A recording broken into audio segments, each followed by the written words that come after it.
Today we're going to be looking at a hardware freight brake bleeder and vacuum pump kit, which is right here. It says 16 pieces. Let's open it up. I guess we could see the behind. So basically bleed brakes, test vacuum systems, and the gauge goes from 0 to 30 inches of mercury all the way to 760. And then this is all it has in here. Let me get some lighting, see if it's better. And no, it's not better for this paper. And then accessories has got all of these.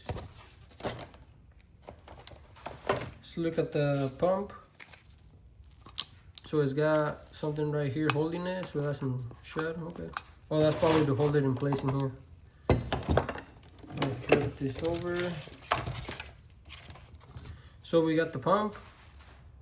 And right here is where you attach the hoses.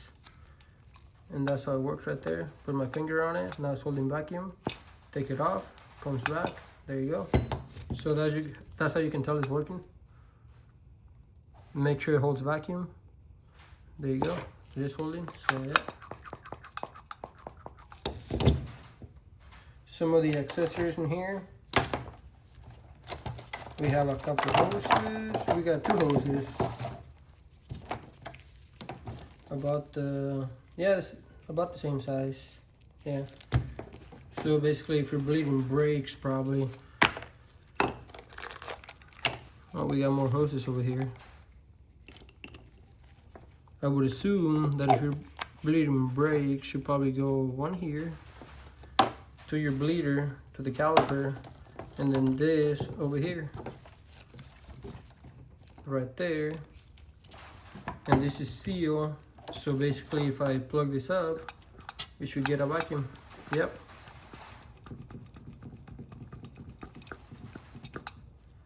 There you go. I'm gonna release it. You guys heard it. So yeah, you could bleed your brakes with this thing, and it wasn't that expensive either. And it's got another cap over here. Oh, this one's closed.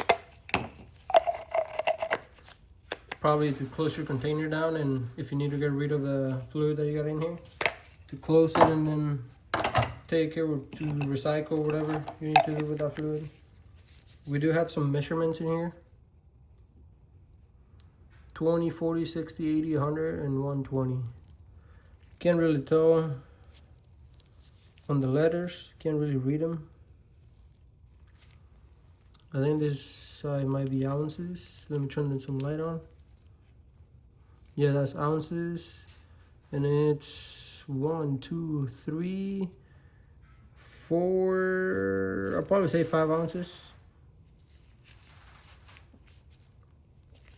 And right here, oh, I didn't even see that. So this one goes to the pump right there. Does it make a difference? Oh yeah, I see. So that one to the pump right there, and that one to the caliper if you're bleeding them. That way all the fluid comes in here and then comes down there. Okay, that makes sense. 2 hoses. Let's see what kind of attachments we got in here.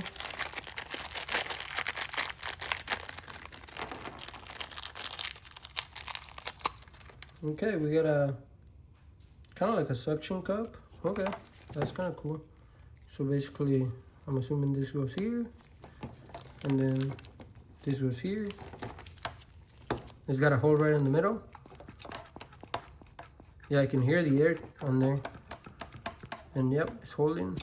There we go. Then we have this attachment over here. In case you need to get 2 hoses together, you can join them in here.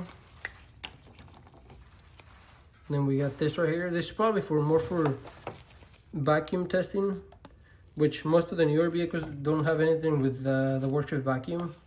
A lot of them don't have anything vacuum in there anymore.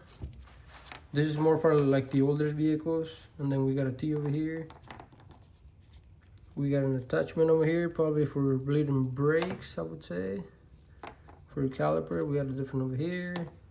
And or this you could use them if you gotta test the vacuum system. If you wanna check hoses or something like that, like a sensor or something like that, you can do that using these attachments probably. And then you got more over here, a little tip.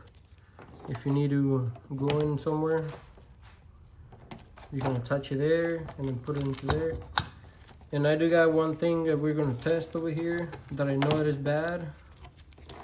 We got a purge solenoid. This is a good test right here to test it. These are normally closed, so if I put vacuum in it, it should hold vacuum. If it's not, then that means that it's internally leaking in there. So let's try it. So as you can see, it's not holding any vacuum at all. And if I put my finger in here, now it is, as you can see. So that means that this purge solenoid is internally open and it's leaking into the intake, into the air side. I do got a video on how to replace it and how to do one of these on a traverse. So if you guys want to watch it, it should be there somewhere. But nice handy little tool. You can use it for different things, bleeding brakes or checking vacuum systems or components like this that work under vacuum. But that's pretty much it for this one. Thanks for watching.